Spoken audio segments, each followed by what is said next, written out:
Magandang araw! Simulan na natin ang pag-aaral sa isang napakahalaga at interesting na konsepto sa math. Sa explainer na ito, pag-uusapan natin ang mga pangunahing kaalaman tungkol sa matrices. Okay, hito ang isang tanong para sa inyo. Naisip niyo na ba kung ano ang common sa mga paborito ninyong video games at sa mga litratong kinukuha na ninyo gamit ang phone? Alam ko, parang ang layo ng agwat nila, pero may isang napakahalagang bagay na nag-uugnay sa kanila. At ang sagot ay matrices. Tama, itong konseptong to sa math ang sekreto sa likod ng napakaraming teknolohiya na ginagamit natin araw-araw. So ano nga ba talagang isang matrix? Isipin nyo, ito ang mga building blocks, ang pundasyon kung paano natin inaayos ang data para magkaroon ng saysay. Ang pinakamadaling paraan para ma-imagine ito, para siyang spreadsheet pero para sa math. Isa siyang koleksyon ng impormasyon na nakaayos ng maayos sa isang grid ng mga rows and columns. Super organisado, di ba?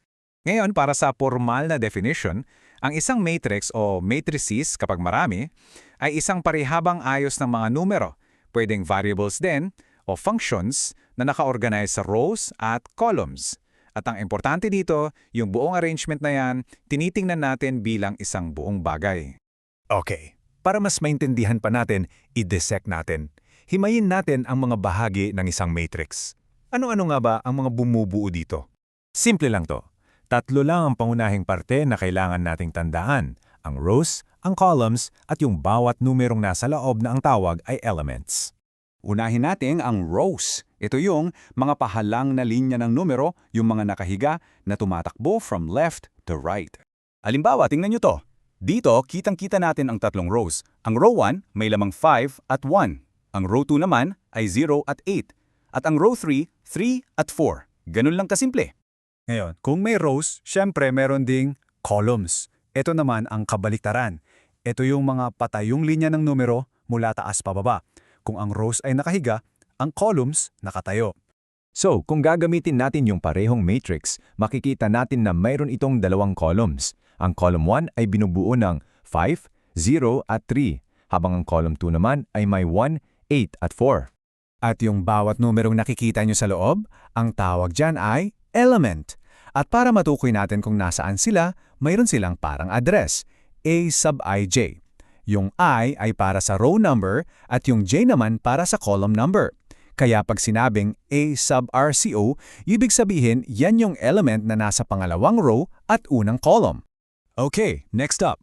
Paano natin sinusukat ang isang matrix? Dahil oo, may sukat din ang mga ito at ang tawag natin diyan ay order o dimensions. Ang order o sukat ng isang matrix ay laging sinusulat bilang m by n. Tandaan lang, m is for the number of rows at n naman ang number of columns. Palaging row muna. Napakadali lang malaman ng order. Step 1, bilangin ang rows. Step 2, bilangin ang columns. And step 3, isulat mo nang sa format na m by n. Yun na yun.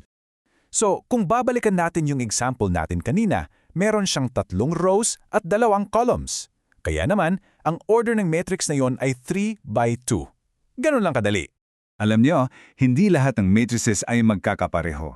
May iba't ibang uri nito. Parang isang pamilya na may kanya-kanyang itsura at special na katangian. Ito yung ilan sa mga pinakakaraniwan. May square matrix, kung saan pareho ang bilang ng rows at columns. May row matrix na as in, iisang row lang talaga. At column matrix na iisang column lang. Meron ding zero matrix na, well, puro zero ang laman. At ito napakahalaga, yung identity matrix. Ngayon, baka iniisip nyo, okay, so para saan ba lahat ng to? Bakit ko kailangan malaman to? Dito na tayo sa exciting part. Tingnan natin kung gaano ka-powerful ang matrices sa totoong buhay. Well, ginagamit ang mga to sa computer graphics, sa pag-animate at paggalaw ng mga characters sa bawat digital photo. Ginagamit din sa economics para magmodelo ng mga supply chain at sa cryptography para protektahan ang data natin sa online banking. Grabe, di ba? Ang lawak ng gamit. Isipin nyo to. Bawat isang litratong kinukuha nyo ay isang dambuhalang matrix ng mga pixel values. Bawat numero doon ay kumakatawan sa kulay at liwanag ng isang napakaliit na tuldok sa litrato. Kaya sa susunod na pagkakataon na mag-rotate ka ng isang litrato sa phone mo, o kaya ay maglaro ka ng paborito mong video game, alam mo na ngayon na may mga matrices na tahimik na nagtatrabaho behind the scenes para gawing posible ang lahat ng yan. Hindi ba't kahanga-hanga?